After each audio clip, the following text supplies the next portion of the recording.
Hello, this is Professor Duenas again with a quick explanation of number and person in the subject of a sentence.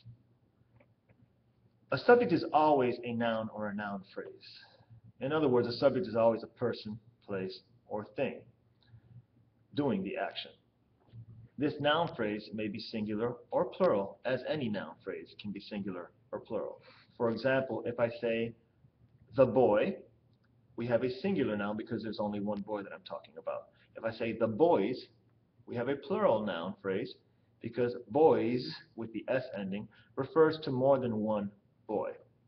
Singular means one, plural means more than one. So your subject may indicate that only one person, place, or thing is doing the action, or more than one person, place, or thing is doing the action. Examine the following sentence. The boy played a game. Compare this to the boys played a game. If I asked you who played a game, in the first one you would tell me the boy. If I asked you how many boys, you would answer one boy played a game. In the second example, the boys played a game. If I asked you how many boys played the game, you may not know the exact number, but you definitely know it's more than one. This is what we refer to when we say number in the subject. If there's only one, we call that a singular subject. If there's more than one, we call it a plural subject. Now let's discuss person, specifically first, second, and third person. First person means that the person who is speaking or writing is included in the subject. There only needs to be one person present for that statement to be true. Perhaps the most common first person pronoun that you hear is I.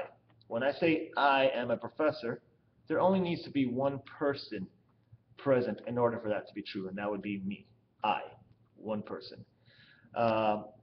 Please do not confuse person with singular or plural, because we have first person singular, I. We also have the first person plural, we, where the only people present need to be us in order for this statement to be true.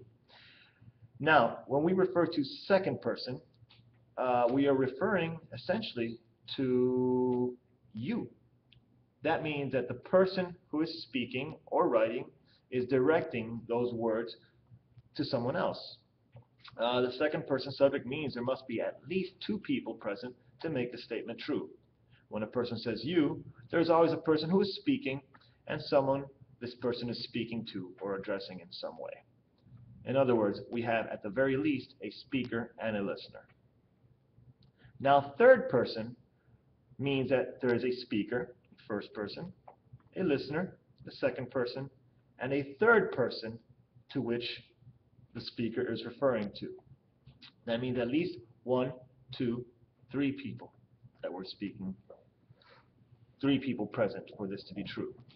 In other words, I can be telling you about someone else. This is the third person specifically. We have third person singular, which is the most important subject we need to consider for subject-verb agreement. Third person singular refers to any subject that is not me, that is not you, and is only one. And this can essentially be summed up by the pronouns he, she, or it. Any subject that can be replaced by the pronoun he, she, or it is third person singular. For example, if I say the cat does not like this food, it's just the same as saying it does not like this food, as long as we understand what it is. If I say my brother is a very good student, it would be equivalent to saying he is a very good student, because I can use the pronoun he to refer to my brother. So anytime the subject is not me, not you, it's a third person subject. When there's only one of these in the subject, one person or place or thing in the subject, when it's singular, we call that third person singular. And that's when the verb changes. If you would like to continue for an explanation of verbs, if you would like to continue with an explanation of verbs, please click on the link for some details about verbs.